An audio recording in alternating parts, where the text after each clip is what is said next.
Hi, everyone. Welcome back to another episode of Unscripted. Today is January 12th, and the Michigan State Spartans are coming off of a loss last night in Illinois in Champaign. The Illini took down the Spartans 71-68. It was a great game, back and forth.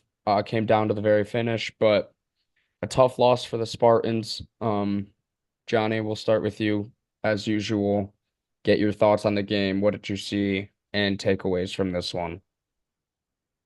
Yeah, we all thought a great opportunity to bounce back there versus a good team, and unfortunately couldn't get the win. I mean, Izzo said in his press conference how it was obviously a lot better effort, and he mentioned how if they played like that, they would have won three or four more games, but they haven't. That's kind of just part of it. But I mean, a lot of the guys stepped up. I thought Hogard played really well.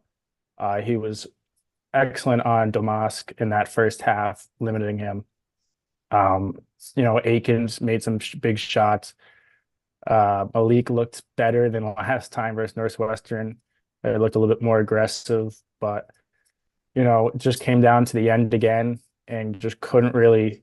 You got to look with Tyson Walker, which you can't really complain about too much when he gets a chance like that. It just doesn't go down, but it's just how it is.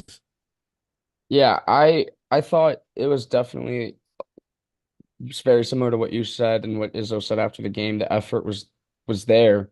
It was not similar to the Northwestern game where that the lack of effort was kind of what was concerning and what you could kind of point to be the number one dem reason for the demise. But yeah, last night they went 5 of 19 from the 3-point line, so the Spartans were not able to shoot the ball very well. And I guess what I saw, my biggest thing was, and this has been a theme for a little bit now, I would say this season, and kind of going even a little bit to the last couple seasons or so. Um, there's too much ISO ball. Like last night, there's Michigan State only had 10 assists on their 29 made field goals. And usually we're all used to hearing those stats be like Michigan State has 22 field goals on 27 made field or 22 assists on 27 made field goals or something along those lines where they have an assist on almost every single field goal. Whereas it seems now that the offense is just really stagnant and it's a lot of one-on-one ball. And if you can't win your one-on-one, then it's just a pass down to someone else with about 6 or 7 seconds left in the shot clock. And it's just created a lot of bad possessions. And obviously, we have guys that are good in ISO ball with Walker and Hogard can get a good matchup and do a lot of damage getting to the rim. Um, but I just think that there's a lot of ISO ball going on and not enough ball movement. The offense looks stagnant. And yeah, I thought last night was a bit of that's really something that I was noticing last night, I guess. Yeah, no, I think we've seen that throughout this season. And like you said, it's great to have Tyson Walker who can get his shot at any moment, really. Same as Hogard, who did a great job getting to the rim. Now he spoke on how he definitely struggled in that first half finishing at the rim, but the opportunities were there, and you like to see that an aggressive Hogard. But you're right. There hasn't been too much, it's not a lot of action going on, right? Sets where you got the cutters and you see other teams run it and then they get it on us, and it's just a little confusing at sometimes. Definitely when I thought in that second half when Tyson he picked up that third foul and kind of got, tweaked his whatever it was. And I think you saw a couple possessions where it just ended up being AJ and that was it. Like, a couple of guys, they pass it around, nothing, and then it ends up having to be all on AJ the last 5 seconds of the shot clock, which it's a little too much. And, it just happens throughout the game, right? It's great to have Malik, in the low post and he gets that move, but it just seems that sometimes there's just too much standing and it results in those late shot clock shots that you can really get whenever, but it's just, yeah, it's tough.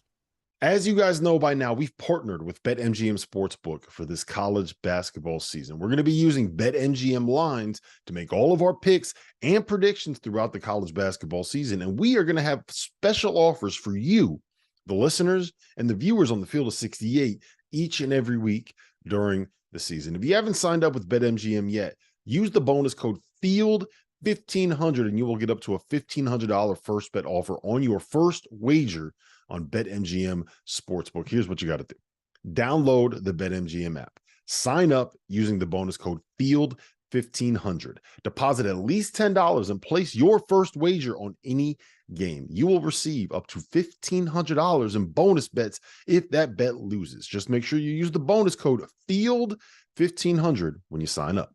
And remember, BetMGM is now available under one wallet in select states. As a New Jersey resident, this is super convenient for me when I have to go cover games in New York or Philly. When crossing state borders, just log into your existing account instead of having to create new accounts in each state that you go to. And most importantly, I got to let you know, we do have some fun stuff coming up for this college basketball season. Bet insurance tokens, college hoops odds boosts, my personal favorite, parlay odds boosts. So download the BetMGM app today.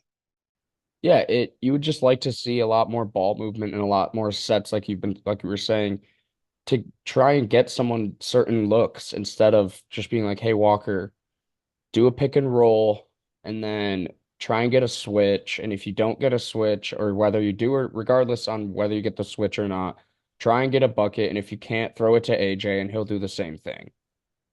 And it's nothing against Walker and Hogart. I honestly think that's on coaching. Like it's who am I? Yeah, who am I to call out Tom Izzo? Obviously, like I fully understand how I sound saying that, but it's just what I see, and I just don't think that the ISO ball, obviously it's not sustainable. They're 9-7. So yeah, and like when you play better competition like Illinois and like they've had a tough schedule. I was looking at Ken Palm this morning.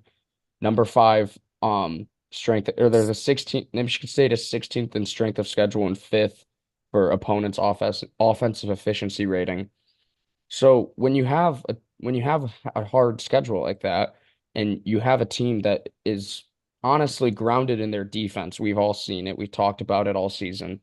You have to draw up plays. You can't just expect these guys to go. This isn't the NBA. It's almost too much like an NBA style offense, is what I see. And I don't watch a lot of the NBA. I really don't, but this is what I think of the NBA as like an ISO one-on-one type league, and that's really what Michigan State looks like. It doesn't look like a normal Tom Izzo coached basketball team to me.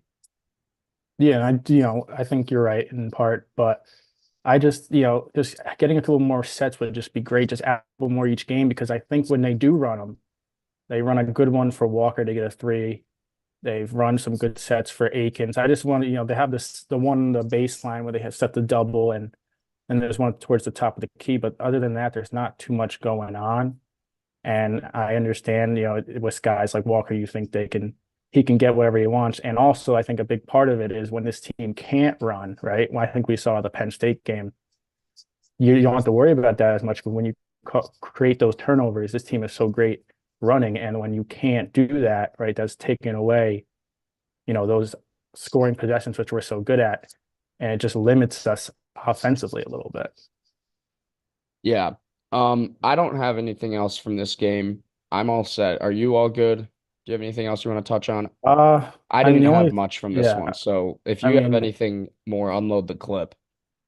the only thing I was maybe a little confused with last night was a couple of the defensive kind of rotations and just kind of lineups.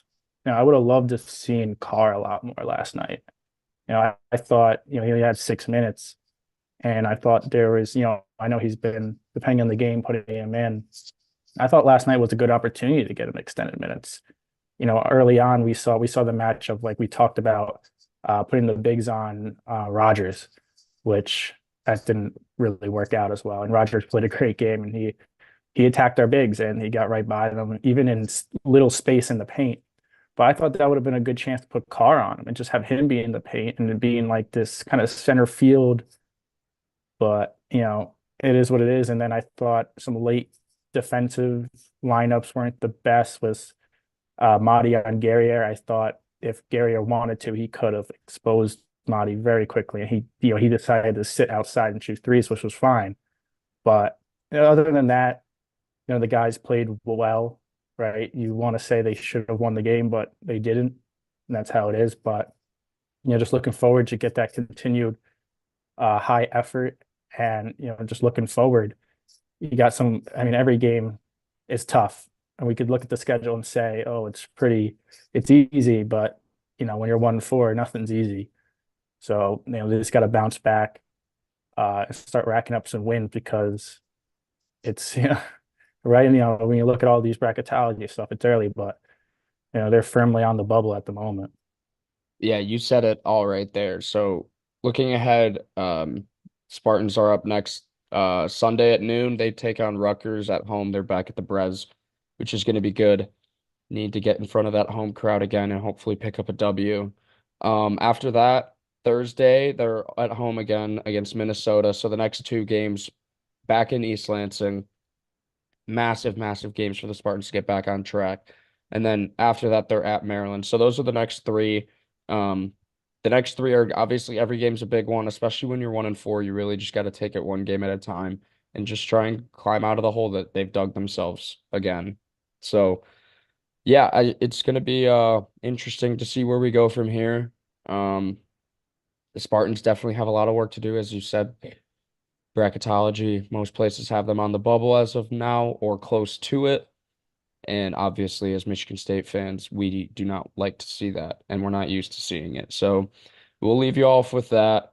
Um, yeah, thanks everyone for listening.